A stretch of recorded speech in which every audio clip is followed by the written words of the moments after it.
Hey guys, welcome back to Creek Rise Outdoors. I'm out in the chestnut orchard doing a little turkey hunting. Didn't see or hear any this morning, but I thought I'd give you a quick update on the orchard itself. It's looking really good. The trees for the most part are all greening up. The last update I gave you, I was doing some pruning on it and fertilized them.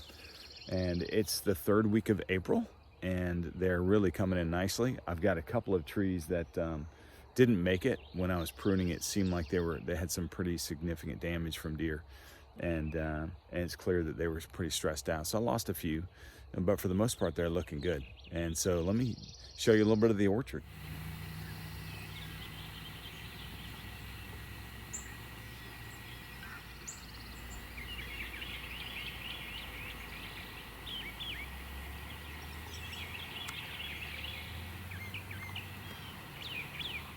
So I'm learning all about chestnut trees, and these little guys right here are called the catkins, and the catkins are the male part of the pollination process, and the burrs, the female parts. Hopefully we'll have burrs here. They come later, and we might just have these catkins, no burrs, and therefore not get any chestnuts, or hopefully we've got some burrs and they're pollinated and we get some chestnuts out of them. And so that'll be pretty cool.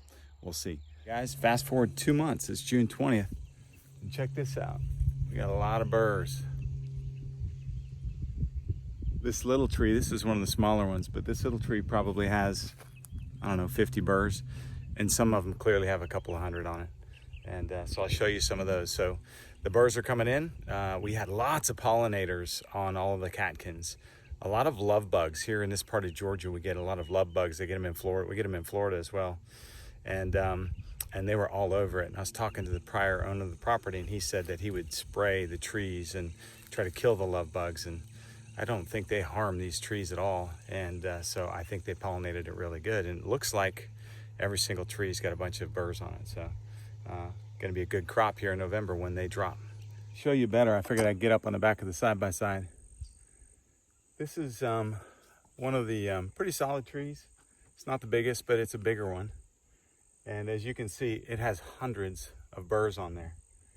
Now, hopefully all of those birds were pollinated. We had a lot of pollinators, so I think I'm probably pretty good there.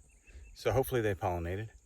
And if so, these Dunston chestnuts should have 3 seeds, three nuts in each of these burrs. And it gets about this big, about the size of a, not quite a tennis ball. And they drop in November, and the deer love them.